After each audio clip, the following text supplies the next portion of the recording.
आपण म्हणी आणि म्हणींचे अर्थ पाहत होतो. चोराच्या मनात चांदणे.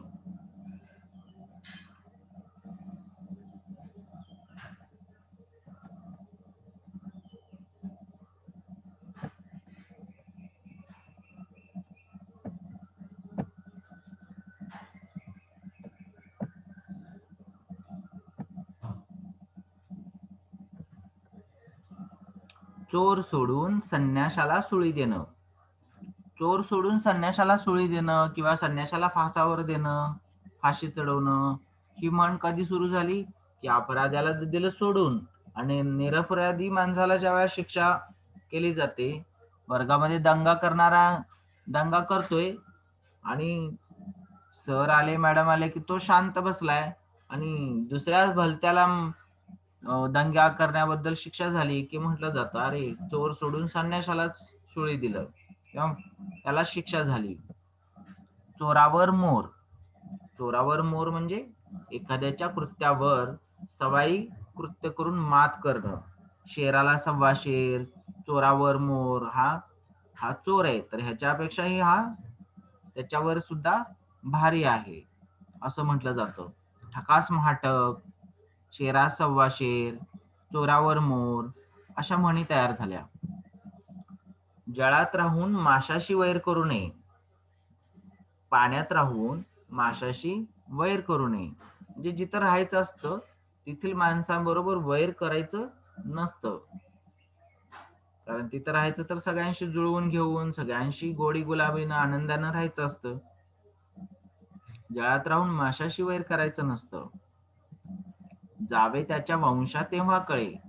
म्हणतात ना, पाण्यातला मासा झोप घेई कैसा, जावे त्याच्या वंशा तेव्हा कळे. म्हणजे पाण्यातला मासा कसा झोपतो हे आपल्याला नाही कळणार, त्याच्या वंशाला गेल्यानंतर कळेल तो कसा झोपतोय. दुसऱ्याच्या अडीअडचणी हे त्याच्या परिस्थितीतून स्वतः गेल्याशिवाय कळत नाही. तो अडचणीतनं तो परिस्थितीत कसा आहे, काय भोगतोय, हे त्याच्या अडचणीतनं आपण गेल्याशिवाय कळत नाही. मग त्यावेळेला म्हटलं जातं, जावे त्याच्या वंशा तेव्हा कळे. जित्याची खोड मेल्याशिवाय जात नाही. म्हणजे मूळचा स्वभाव कधीच बदलत नाही. कायमची खोड असते, ती खोड त्याची मेल्याशिवाय जात नाही. त्याला स्वभाव आहे, त्याचा मूळचा स्वभाव तो कधी बदलणार नाही. जे न देखे रवी ते देखे कवी. म्हणजे जे रवी म्हणजे सूर्य, सूर्याला जे दिसत नाही ते सुद्धा कवीला दिसतं. कवीला सूर्याला जे दिसत नाही त्या गोष्टी कवी पाहू शकतो. कल्पनेच्या भरारीमुळं कवी वास्तवाच्या पलीकडचं वर्णन करू शकतो. ज्याची खावी पोळी त्याची वाजवावी टाळी. ज्यानं आपल्याला मदत केली त्याच्याशी अनुकूल असावं. म्हणून त्यावेळेला म्हटलं जातं, ज्याची खावी पोळी त्याची वाजवावी टाळी. ज्याचं खाल्लंय मीठ, ज्याचं मीठ खाल्लेलं आहे त्याची मिठाला जागलं पाहिजे. तसं आहे ते, ज्याची खावी पोळी त्याची वाजवावी टाळी. झाकली मूठ सव्वा लाखाची, मौन पाळून अब्रू राखावी. म्हणजे काही न बोलता आपली अब्रू सांभाळावी किंवा इज्जतीचा पंचनामा करू नये. इज्जत आपल्या आपणच बोलून सगळीकडं घालवायची नसते. काही गोष्ट झाकली मूठ सव्वा लाखाची असते. झाकूनच ठेवलेल्या गोष्टी चांगल्या असतात. तेव्हा असं म्हटलं जातं, झाकली मूठ सव्वा लाखाची. टाकीचे घाव सोसल्याशिवाय देव पण येत नाही. म्हणजे दगडाचा देव बनवतात त्यावेळेला वर छिन्नी हातोड्यानं त्याला घाव सोचावे लागतात, त्यावेळेला देवाची मूर्ती तयार होते. तसं कष्टातून गेल्याशिवाय मोठेपणा मिळत नाही. खूप कष्टांचे घाव सोसावे लागतात.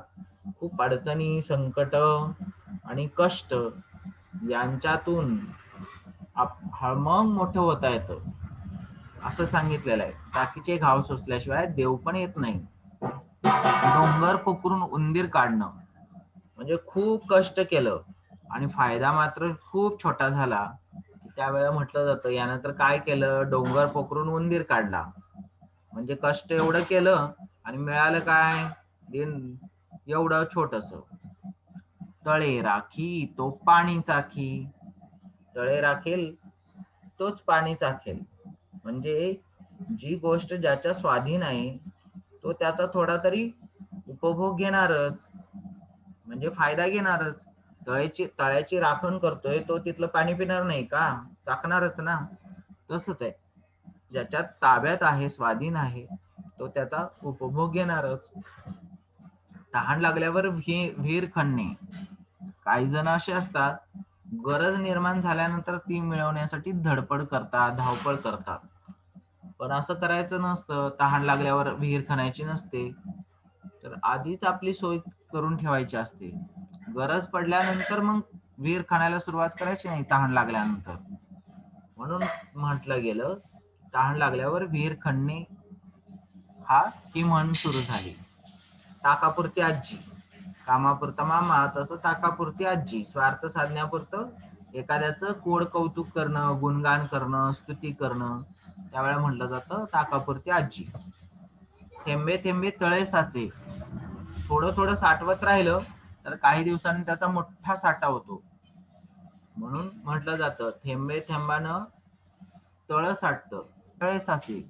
तसं थोडं थोडी बचत करत गेलो आपण तर श्रीमंत होऊ शकतो.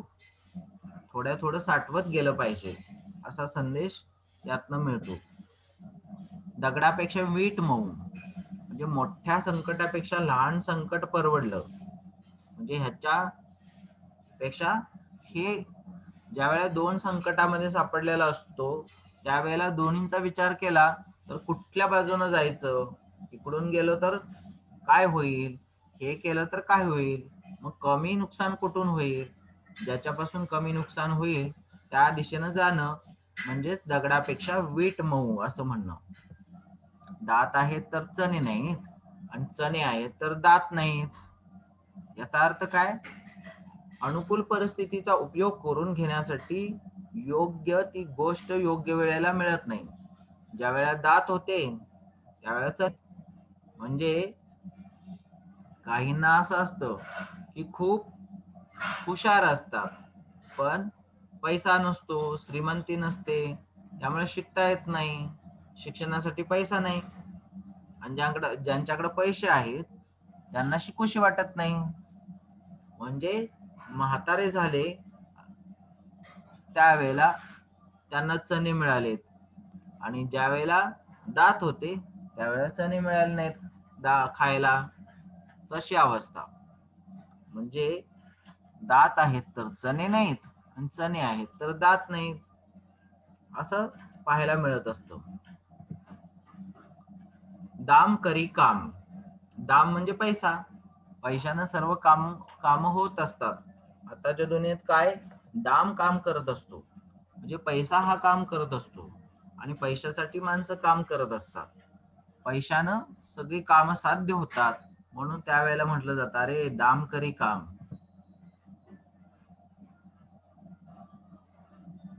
नंतर दिव्याखाली अंधार. मोठी माणसांच्या ठिकाणी सुद्धा काही दोष लपलेले असतात, त्यांच्या सुद्धा छोटे छोटे दोष असतात. त्यावेळेला म्हटलं जातं अरे दिव्याखाली अंधार. हा दिवा सगळ्यांना उजेड देतोय पण ह्याच्या खालीच अंधार आहे. म्हणजे हा मोठा माणूस आहे, सगळ्यांच्या उपयोगी पडतोय, सगळ्यांना शिकवतोय, पण याच्याकडून सुद्धा काहीतरी चुकतच. दिव्याखाली अंधार.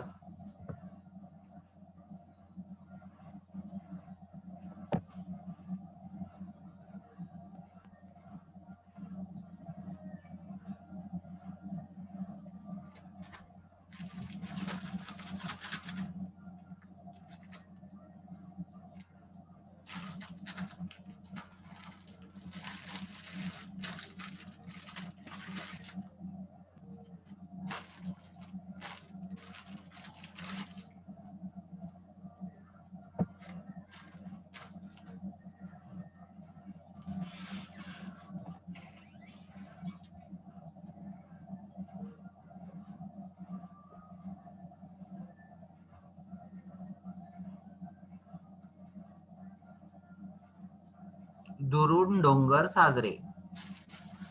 कोणती गोष्ट लांबून चांगली दिसते पण जवळ गेल्यानंतर तिचं खरं स्वरूप दिसतं, त्यावेळेला वाटतं अरे अरे ही तर चांगली नाही. आपण खूप लांबून याला चांगलं म्हणत होतो, पण ही चांगली नाही. पण त्यावेळेला म्हटलं जातं दुरून डोंगर साजरे.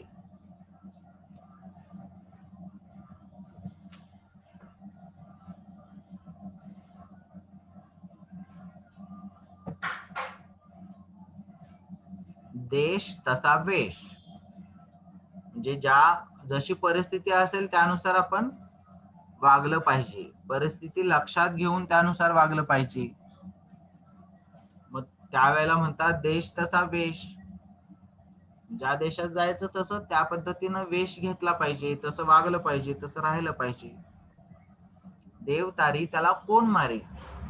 देवाची कृपा असल्यावर कोणीही आपलं वाईट करू शकत नाही, अशी भावना असते. त्यावेळेला त्याला म्हटलं जातं देव तारी त्याला कोण मारे.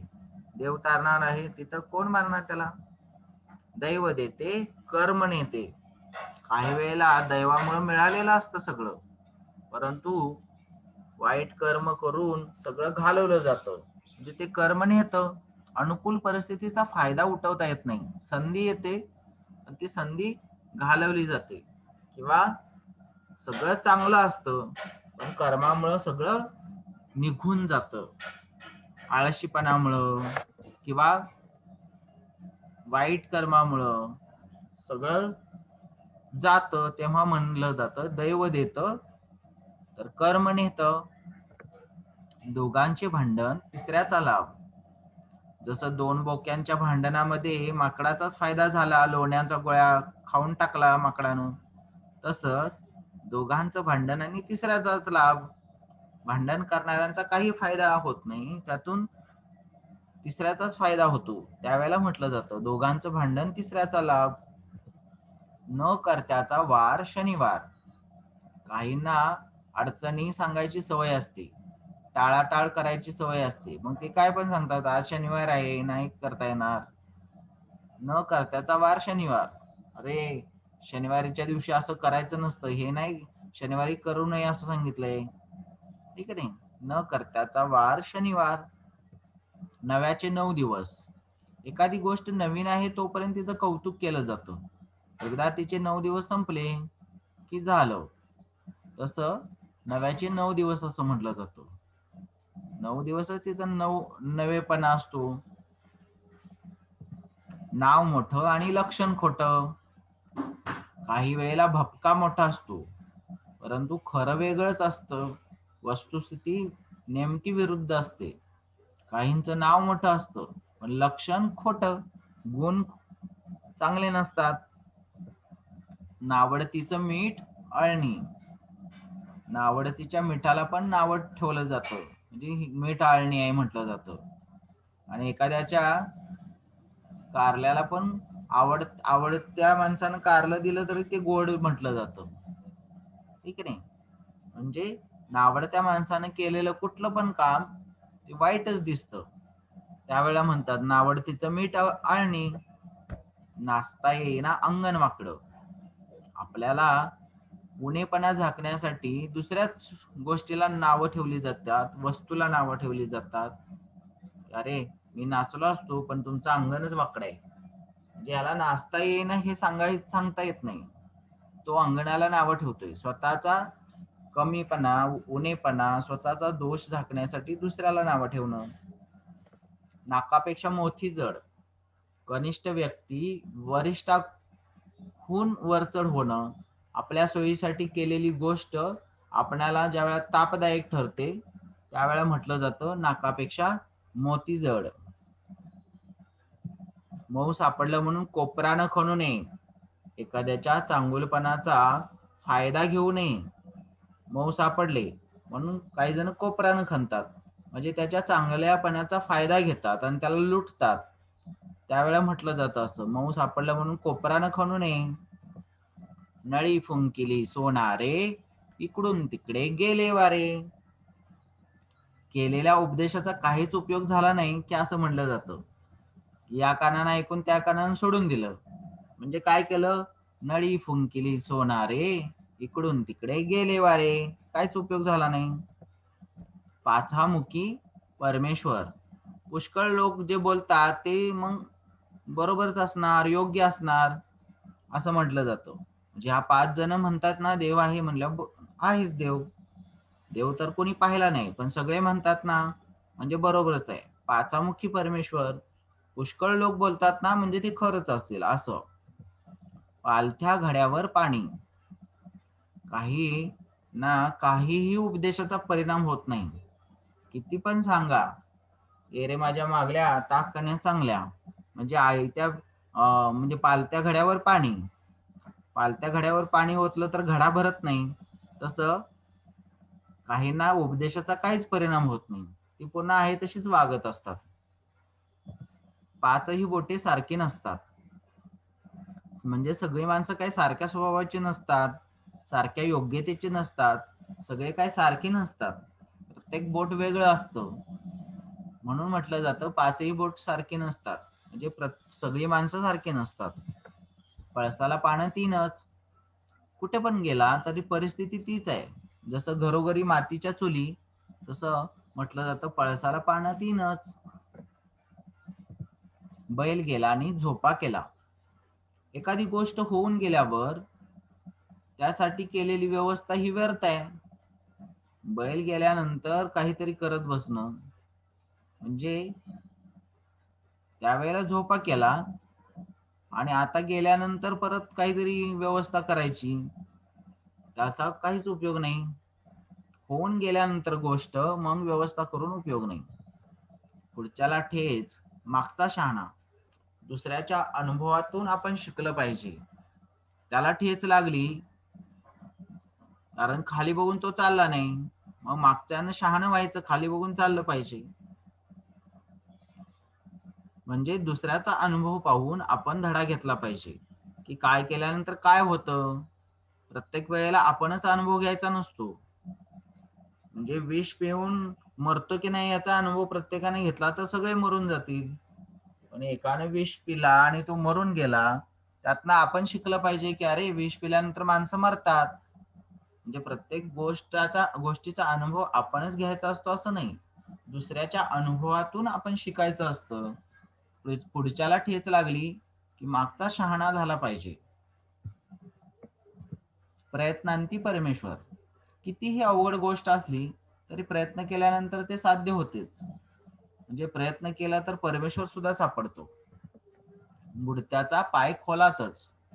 माणसाची अवनती होऊ लागली ना की ती अनेक बाजूने होऊ लागते. जो बुडत असतो त्याचा पाय आणखीनच खोलात जातो. तसं तेव्हा म्हटलं जातं बुडत्याचा पाय खोलात. पदरी पडले पवित्र झाले. काही एखादी गोष्ट स्वीकारली, एखाद्या मुलीनं लग्न केलं, नवरा पसंत केला, लग्न झालं आणि नंतर तिला समजलं की अरे हा दारूचं व्यसन आहे, जुगार खेळतोय, हे करतोय, ते करतोय, ह्याला तर खूप वाईट गोष्ट आहे. पण आता त्यातील दोषांकडे दुर्लक्ष करूनच समाधान मानावं लागतं. मग त्यावेळेला ती म्हणते की पदरी पडले पवित्र झाले. आता पदरात पडले तेच पवित्र म्हणायचं. पी हळद नि हो गोरी. कोणत्याही गोष्टीचं फळ ताबडतोब मिळावं अशी चुकीची अपेक्षा बाळगू नये.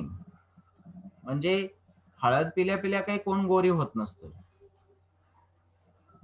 पण असं म्हटलं जातं पी हळद नि हो गोरी. बळी तो कान पिळी. जो बलवान माणूस असतो तो सगळ्या इतरांवर हुकूमत गाजवत असतो. मग त्यावेळेला म्हटलं जातं बळी तो कान पिळी. जो बलवान असतो तोच सगळ्यांवर हुकूम गाजवतो. बोलाचाच भात आणि बोलाचीच कडी. प्रत्यक्ष कृती कायच नाही, नुसतीच बडबड. बोलाचाच भात आणि बोलाचीच कडी. भुकेला कोंडा आणि निजेला धोंडा.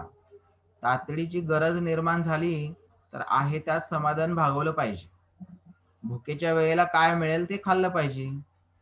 म्हणजे भुकेला कोंडा आणि निजेला धोंडा. झोपताना धोंडा उशाला घेऊन सुद्धा झोपतात. मग त्यावेळेला म्हटलं जातं भुकेला कोंडा आणि निजेला धोंडा. गरजेच्या वेळेला काही मिळेल त्यानं समाधान बाळगावं. भीत्यापाठी ब्रह्मराक्षस. घाबरणाऱ्या माणसावर अनेक संकट कोसळतात. जो घाबरत असतो त्याच्या मागे संकट हात धुवून लागतात.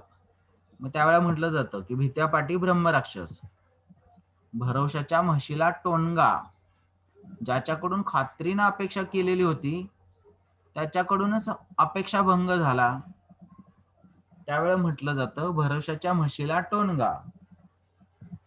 भीक नको पण कुत्रावर, भीक नको पण कुत्रावर, ज्याच्याकडून मदतीच्या अपेक्षेनं जावं त्याच्याकडून मदत न मिळता उलट संकट येतं.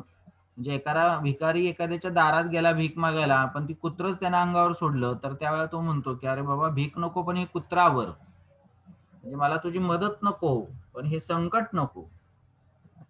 शेराला सव्वा शेर, समर्थ माणसाला त्याच्यापेक्षाही अधिक सामर्थ्यवान माणूस भेटतो, हकाला म्हाटक भेटतो, त्यावेळेला म्हटलं जातं शेराला सव्वा शेर. मुलाचे पाय पाळण्यात दिसतात, एखाद्याच्या भावी कर्तबगारीचा अंदाज त्याच्या बालपणीच बांधता येतो, लहानपणीच कळतं की अरे हा तर काहीतरी मोठा होईल. मुलाचं पाय पाळण्यात दिसतात. मणी वसे ते स्वप्नी दिसे, जशी इच्छा असेल तशी स्वप्न पडतात. वासरात लंगडी गाय शहाणी, अडाणी लोकात अर्धवट शहाण्याला मोठे पण लाभतं. सगळे अडाणी आहेत, मग त्यात थोडासा जरी शहाणा असेल तर तो त्यांचा राजा असतो. तसं वासरामध्ये लंगडी गाय शहाणी, कारण सगळी बाकी वासर आहेत आणि ती गाय आहे. तसं रात्र थोडी सोंगे फार, काम पुष्कळ आहेत पण ती पार पाडायला आता वेळच नाही पुरणार, त्यावेळेला म्हटलं जातं रात्र थोडी आणि सोंगे फार आहेत. रोज मरे त्याला कोण रडे, जे नेहमीच घडतंय, नेहमीच घडणाऱ्या गोष्टींचं पुढं पुढं महत्व वाटणं होतं. आता रोजच मरायला लागले त्याला कोण रडत बसायचं, असं म्हणलं जातं. म्हणजे रोजच घडतंय. लहान तोंडी मोठा घास, आपल्याला योग्यतेला न शोभेल असं वर्तन ज्या वेळेला केलं जातं त्यावेळेला म्हटलं जातं लहान तोंडी मोठा घास घेतला. लेकी बोले सुने लागे, एकाला उद्देशून पण दुसऱ्याला लागेल असं बोललं जातं, त्यावेळेला लेकी बोले सुने लागे. शीतावरून भाताची परीक्षा, एखाद्या वस्तूच्या छोट्या भागावरून संपूर्ण वस्तूची परीक्षा करता येते. म्हणजे नुसता शीत हातात धरून सगळ्या भाताची परीक्षा करता येते. शेंडी तुटो की पारंबी तुटो, म्हणजे हा दृढ निश्चय करणं म्हणतात की काही होऊ दे आता मी मागं हटणार नाही, मग त्याला म्हणतात शेंडी तुटो की पारंबी तुटो. सगळे मुसळ केरात, काम व्यवस्थित पार पाडलं असं वाटत असतानाच महत्वाचंच काहीतरी राहून गेलं आणि त्यामुळे सगळंच बिघडलं की म्हणतात सगळंच मुसळ केरात गेलं, सगळंच वाया गेलं, त्यावेळेला म्हणतात सगळे मुसळ केरात. सुंटी वाचून खोकला जाणं, म्हणजे उपाययोजना करण्याच्या आधी संकट निघून जाणं, त्यावेळेला म्हणतात हा तर सुंटी वाचून खोकला गेला. साखरेचं खाणार त्याला देव देणार, भाग्यवान माणसाला सगळ्या परिस्थिती अनुकूल असतात. जो भाग्यवान असतो साखरेचं खाणार त्याला देव देणार. सुंब जळला तरी पीळ जळत नाही, म्हणजे माणूस कितीही संकटात सापडला तरी तो आपला स्वभाव सोडत नाही. याचा अर्थ सुंब जळला तरी पीळ जळत नाही. सरड्याची धाव कुंपणापर्यंत, सामान्य कुवतीच्या माणसाची झेप ही विशिष्ट मर्यादेपर्यंतच असते, सरड्याची धाव ही कुंपणापर्यंतच. हाजीर तो वजीर, जो वेळेवर हजर असतो त्याला संधीचा फायदा होतो, म्हणून म्हटलं जातं हाजीर तो वजीर. हसतील त्याचे दात दिसतील, चांगली गोष्ट करताना निंदा करणाऱ्यांची किंवा टिंगल करणाऱ्याची पर्वा करायची नसतात, पर्वा न करणे किंवा पर्वा करायची नाही. हसतील त्याचे दात दिसतील, हातच्या काकणाला आरसा कशाला, प्रत्यक्ष जे दिसते त्याला पुराव्याची गरज काय. हातामध्येच जर बांगड्या आहे तर त्याला आरसा कशाला पाहिजे, ते दिसते ना, हातच्या काकणाला आरसा कशाला.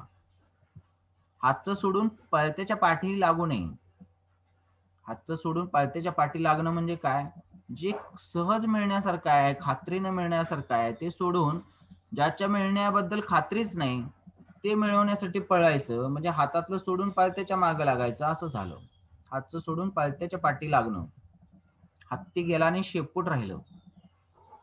कार्य संपत आलं, मोठा कार्य पार संपत आलं, थोडस कार्य शिल्लक राहिलं की माणसं म्हणतात आता काय हत्ती गेला आणि शेपूट राहिले. सत्य पुढे शहाणपण चालत नाही. ज्याच्या हाती सत्ता असते त्याच्या मतापुढे इतरांच्या मताला काहीच किंमत नसते. तेव्हा म्हटलं जातं सत्य पुढे शहाणपण चालत नाही. हलवायच्या घरावर तुळशी पत्र, दुसऱ्याच्या जीवावर स्वतःचा उदारपणा दाखवायचा त्यावेळेला म्हटलं जातं हलवायच्या घरावर तुळशी पत्र. अशा पद्धतीनं आपण आज म्हणी आणि म्हणींचे अर्थ पाहिले. ह्या म्हणी लक्षात ठेवा. अशा भरपूर म्हणी आहेत. म्हणी नियमित वाचा आणि त्यांचे अर्थ ध्यानात ठेवा.